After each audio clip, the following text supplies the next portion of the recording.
I've never seen a multi-process welder that goes as far to have TIG and stick and MIG and also a plasma cutter. So this is a multi-process welder. Set up for stick, it'll burn rods. It will also connect up with your gas. So power's on the back. It's got MIG gas. You can also run compressed air on this guy because it is a cutter. Plasma cutter, MIG welder, stick welder, potential for all kinds of multi-functions with this box. It's actually called a hit box. Your wire spool is in here, a flex core or regular standard cutting wire, and you know, it just runs like a traditional MIG.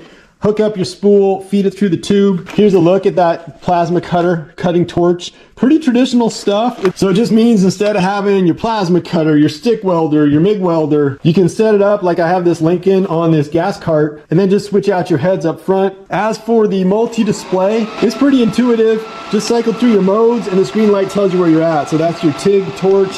There's your cutting, your plasma cutter. Here is your main. It says main, but basically that's just your MIG welder with your shielding gas.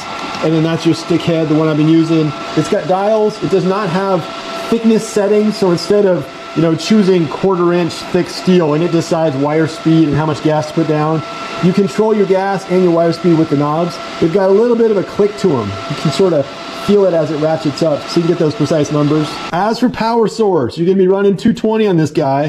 Also for the plasma cutter, you're gonna need some shop air and you're gonna run filtered shop air. You don't want really kind of dirty, watery grit, any of that stuff going through your plasma cutter head. It just, you know, it's a very thin orifice on a plasma cutter. They do give you some replacement tips. You will melt these down over time. You know, they don't last forever. And then here's a look at your gas head for your wire welding or your MIG. You know, just traditional stuff. I wouldn't say this has the absolute best feel to it, but what this hitbox does have is a ton of variety. You know, you can cut with it, you can weld with wire, you can weld with sticks. You're just gonna need some supplies on the back end.